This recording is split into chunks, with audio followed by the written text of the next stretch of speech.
Now I'm going to play you the clip of Paul Gillies introducing a video on the issue of conscientious objection.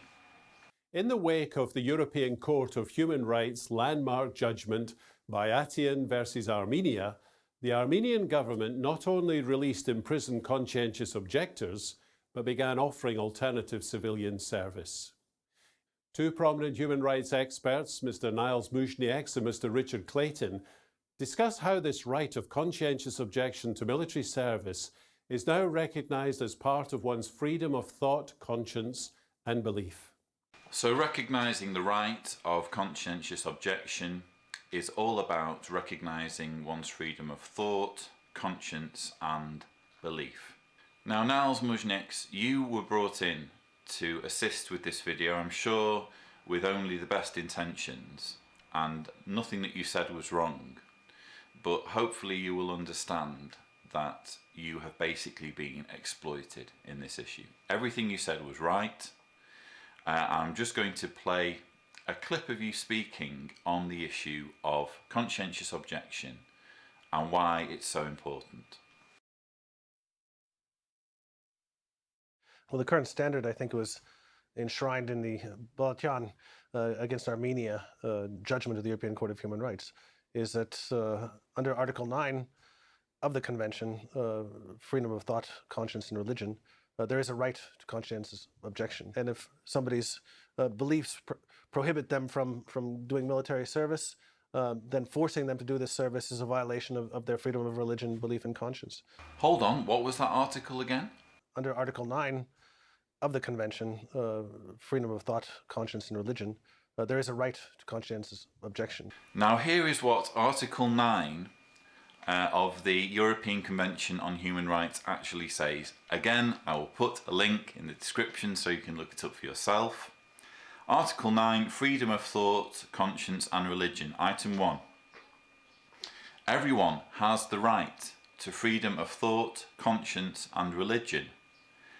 This right includes freedom to change his religion or belief, and freedom either alone or in community with others and in public or private to manifest his religion or belief in worship, teaching, practice and observance. Mr Muižnieks, do you realise that by appearing on this jw.org publicity video, you are being cynically exploited by an organisation that shamelessly and obscenely violates the very same article of the European Convention on Human Rights that you are espousing?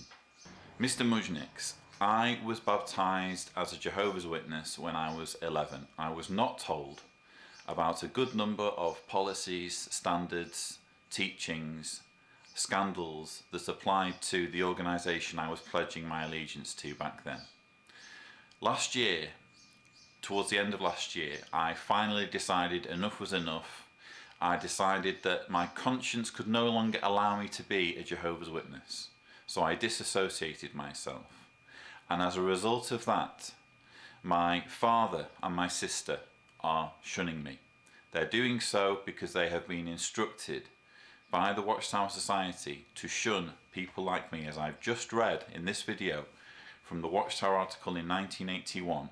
Those who leave Jehovah's Witnesses are to be treated as though they have done something wrong. They're to be treated as sinners, and their family members are to be used as a tool of punishment. They're to be weaponized against people like me who leave, and I am by far not alone in this. There are thousands of people like me, not just in Europe but all over the world, who have had their families turned against them for no other reason than because they are no longer Jehovah's Witnesses. And this is the same organisation whose propaganda video you have agreed to appear on, and you look like a really nice guy. I'm sure you did it with the best of intentions, not knowing the full story about what Jehovah's Witnesses are all about, but they're conning you and they're duping everybody into believing that they are a benign organisation that stands up for human rights when they are anything but. They violate my human rights as we speak. As we speak, I am estranged from close members of my family for no other reason than because I think something different to them. And it's mandated in Watchtower literature. Not just that 1981 article, but all the way through, as recently as a year ago, in fact, Watchtower was saying that family members aren't even to email those like me who leave. It's current, it's happening now, I'm not making this up. But Mr Muižnieks, do you know what really added insult to injury? It was the end of the video that you appeared in, and notice what Paul Gillies said in conclusion.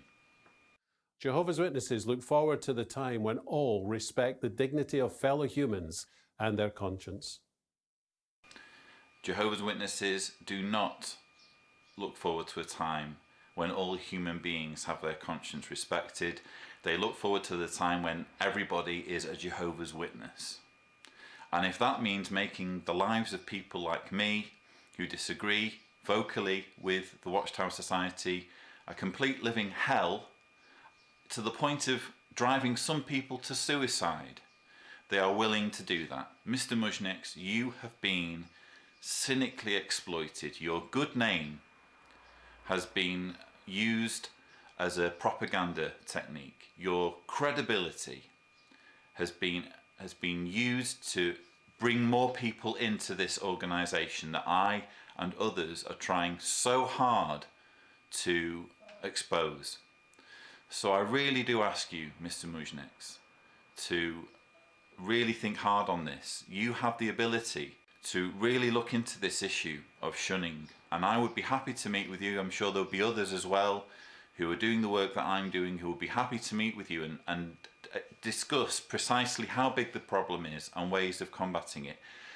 Just for the record, I am not looking for any kind of ban on Jehovah's Witnesses. I believe all religion, or people of all religious faiths, should be free to practice their faiths. But what we have with the Watchtower Society is an organisation that coerces people into shunning their relatives, and that should not be allowed to happen. Or organisations that do this should be sanctioned, should be made to pay a penalty.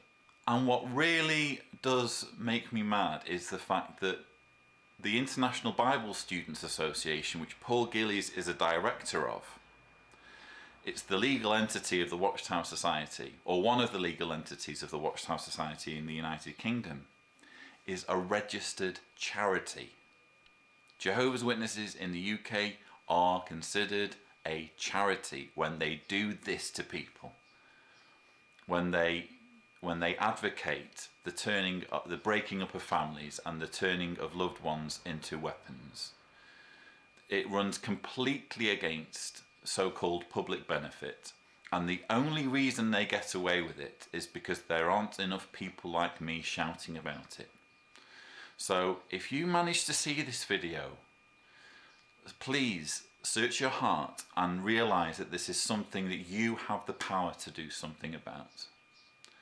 And if you are an ex-witness watching this video, or indeed a witness who wants to do something about this, I'm going to put a link to the Facebook page of the Council of Europe Commissioner, Mr Muižnieks' Facebook page, and I would ask you to please leave a message on that page. Click on the link, leave a message, or even try posting this video, provided it's not already been posted.